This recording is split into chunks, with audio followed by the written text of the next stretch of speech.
Hello and welcome to the Ross Cloud Podcast. I'm your host, Carl Ross Sr. And this platform was created to motivate and to inspire in hopes that you will become a better you. Before we get started, I'd like to always say to everyone out there, thank you so much for tuning in and listening. We really do appreciate it. We are here live and direct at the National Black Theater Festival right here in Winston-Salem, North Carolina. We're right here at the Benton Convention Center, where we like to call this Author's Alley. Great black entrepreneurs are here. So keep in mind next time you're in Winston-Salem, North Carolina, let's not forget about the National Black Theater Festival. It happens every 2 years, and hopefully we can see you on the next go-round. So listen, I have a very special guest in the building. I have the one and only Harriet Burnette. Yes. Harriet Burnette. She gonna get me because I almost forgot her last name. That's not cool. So listen, Harriet, we're not gonna hold the folks up any longer. Can you tell the folks what you do and where you're from? Wow. Okay. What I do now is relax. I just retired about a week ago, so that's a beautiful thing. Yay! Congratulations. Yes. So, like I said, I retired about a week ago. Okay. But I was in the child support field for quite a while. Oh, wow. I'm an actress, singer, have directed a movie. What's the name of the film you directed? Well, the name of the movie is in editing right now. It's called Life Cycles. Oh, cool. Life Cycles. Cool. The producer and whatever out of South Carolina. Okay, awesome. Yeah, I'm in several other movies at this time. 4 of them are on Amazon Prime. What's the name of those movies? First and foremost, the one Polished Soul, which Mike Anderson is in, and I play. I'll let you go look at it and check it out. You'll know. I will. I sure will. My 3 Boys and Provision are 2 movies that are written, produced, and directed by a young lady by the name of Shawnee Hardy. Okay. Out of she's from Jamaica. Okay. And Take a Stand, written and directed by Miss Janie Sloan. Oh, awesome. So awesome. So how'd you get your start into the entertainment business? How did that work for you? Well, I've been entertaining all my life. I get it. I understand. On the singing, I've been singing since I was able to walk. Yeah. And I fell into modeling when I was in high school. Okay. Off of one of my singing performances. I Sure. happened to be one of the models that was not available to be there, and the person asked me if I could fill in. I did that, and so that started that career. Yeah. I went on to, I went to Winston-Salem State, right here in Winston-Salem. Oh, all right. Go Rams. Okay, then. What was your degree in? Actually, I was a music major. I didn't finish there. I went on to Washington, D.C., and went to Washington Institute for Secretaries and Graduates. Sure. But, we start our path on one end, and then you end up. It doesn't matter how you start, it's how you finish. That's right. I chose to go and finish up in the secretarial skill, which I've pretty much done majority of my life. Oh, really? I think that's awesome. Yeah. And so you found yourself acting.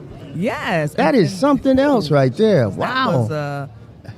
Was it a mistake or was it an opportunity? It was definitely an opportunity. Wow. It definitely was an opportunity. It was also something that kind of fell in my lap. Sure. Like I said, I lived in Fayetteville, and there was a photographer/videographer. Okay. Friend of mine told me about a TV show that was getting ready to shoot a pilot. Okay. And asked me to go and audition. I was like, man, I don't want to do that. Right. So he kept on at me until I finally went out to audition for the TV show, and I got the part. So awesome. That is also on YouTube right now. It's about I did do at least 3 episodes of it. Okay. And then from there is where I met Miss Shawnee Hardy, who wrote the 2 movies, Provision and My 3 Boys. Yes. It's just been elevation of TV, Yeah. movies. I do even stage plays now as well. Oh, wow. You're writing them and everything? No, I'm not writing. You're just playing in playing them. them. Yeah. I have a play coming up in September in Garner, North Carolina, Oh, awesome. called Bruised But Not Broken. Oh, it's a beautiful, beautiful title. It's an awesome screenplay. Can you tell us a little bit about that? Sure.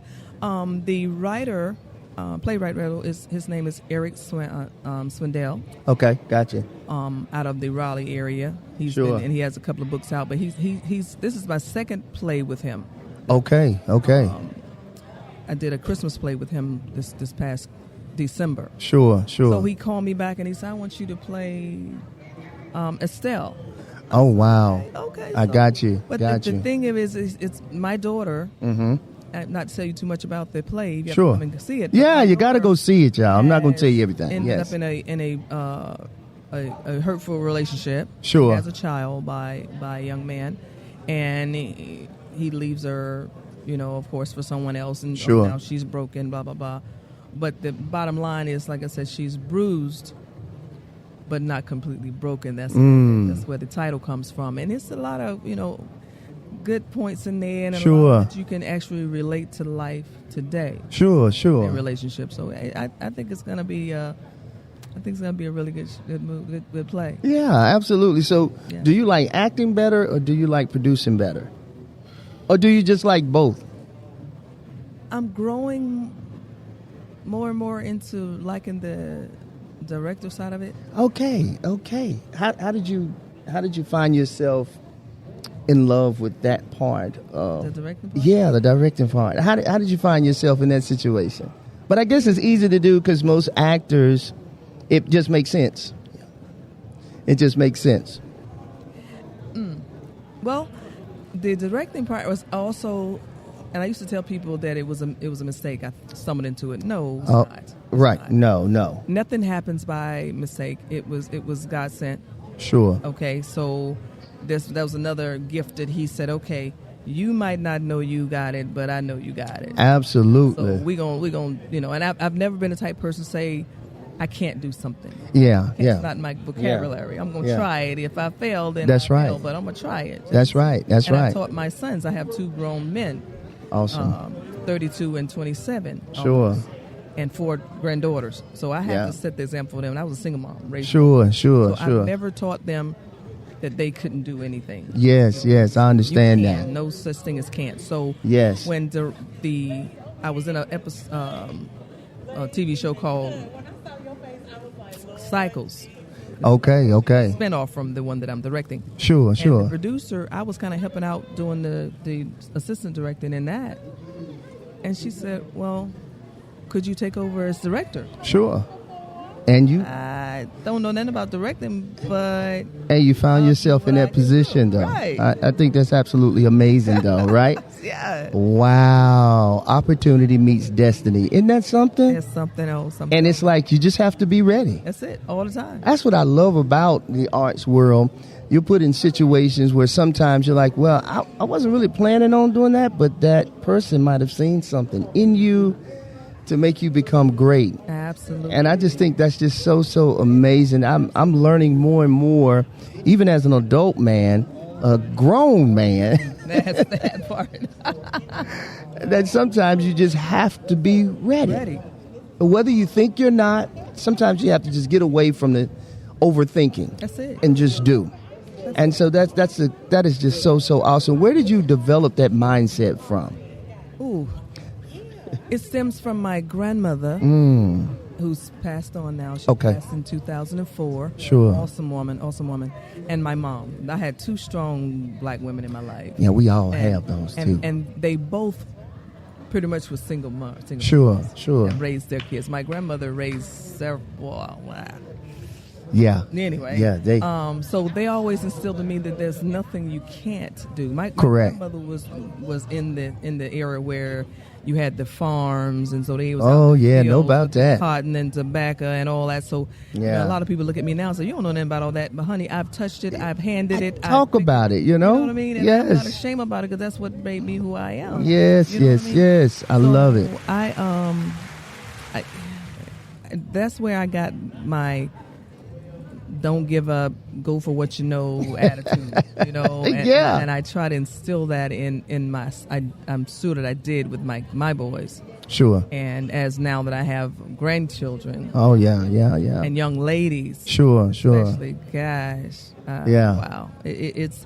I'm trying to instill in them the same thing. Sure you do. They're coming to age where they can understand. I have a 7 and 6 year old. Sure. And a soon to be 4 and 3 year old granddaughter. Yes. So you have to be really mindful of what you do and what you say absolutely around them, because they Man. see that. So that's so true.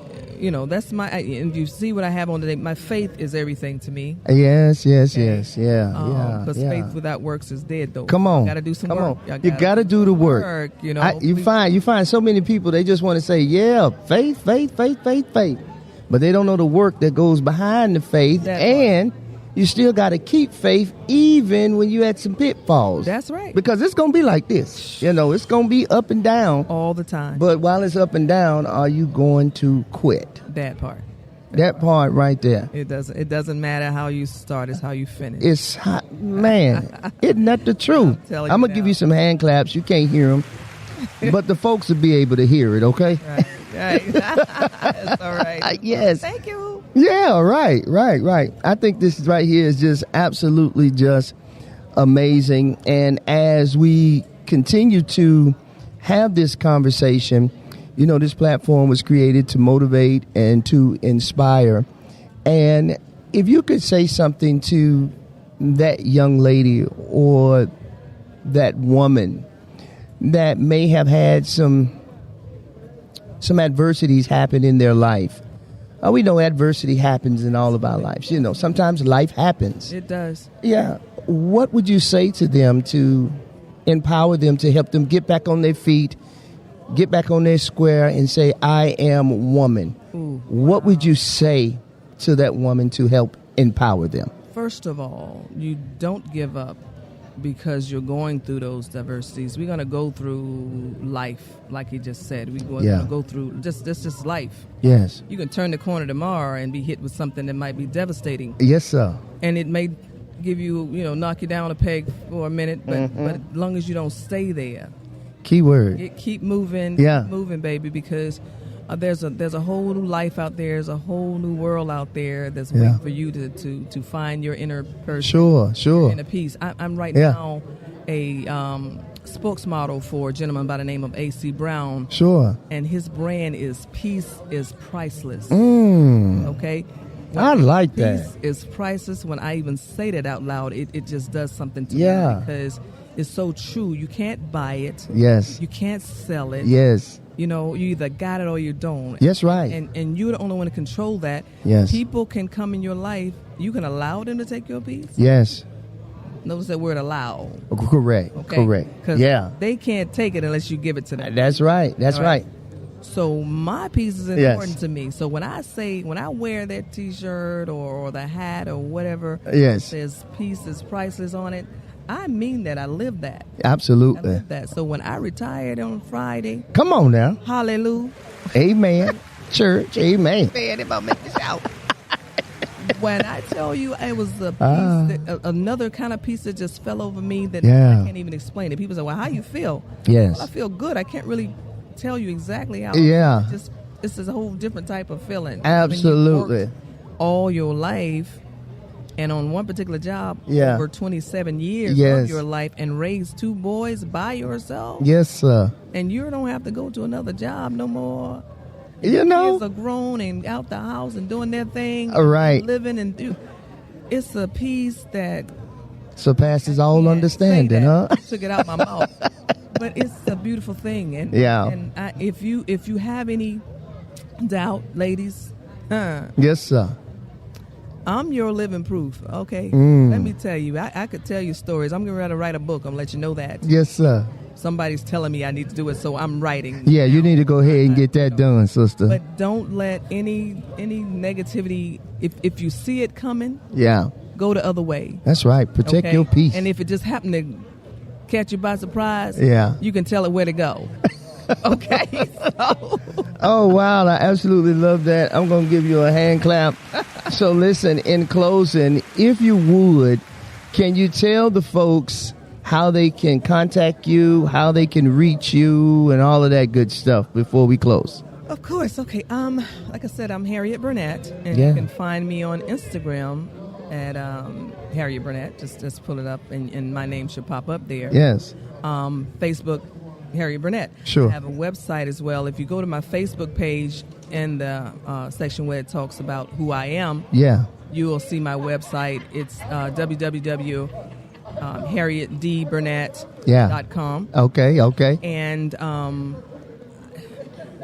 that's about it for us. Well, you can reach me or you can call me if you want to. I know that's right. If you see me out somewhere, just wave your hands. That's right. Hey, what's happening? But yes. I'm very approachable. Yes. I can't tell you how I love talking to people. Sure. My mother always told me I have no strangers. I don't know any strangers. As a little kid, I walk up to you at 2 or 3 years old and have a conversation. So that's a great space to be in too. Yes. Yeah. So those great are ways space to be in. Yes. Me, so. Yes. Absolutely. I think that's absolutely beautiful. So what's next for you, Harriet? Ooh, I have more time now to do the things that I love to do, which is acting. But my biggest thing is mentoring. I got you. Yes. I have a production called Del Carlos Productions. Oh. That I'm in the process of really truly developing now. I started it years ago. Sure. And it's a modeling production, but it's more than that. I got you. You got a lot of modeling agencies and people out here teaching girls how to model and God walk. But my thing is loving your self. Yeah, that's not your focus. No, my thing is taking that little girl or that little boy that have low self-esteem, helping them build that up. Correct. So love yourself from the inside out, and you can do whatever you want to do. You can do whatever you want to do. So modeling is like the icing on the cake. Absolutely. That's not like my boy was saying in the room the other day, that's not my end game. Right. It's not the modeling. My end game is to help that person develop and see who they are and where they can go with this thing. Yes. Yeah. So that's my goal, is to really get into that, my mentoring aspect of my life.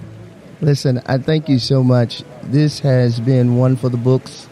Thank you so much for what you mean, what you represent. Let's say that, what you represent when it comes to a black queen. And we thank you, sister. Thank you. Thank you so much.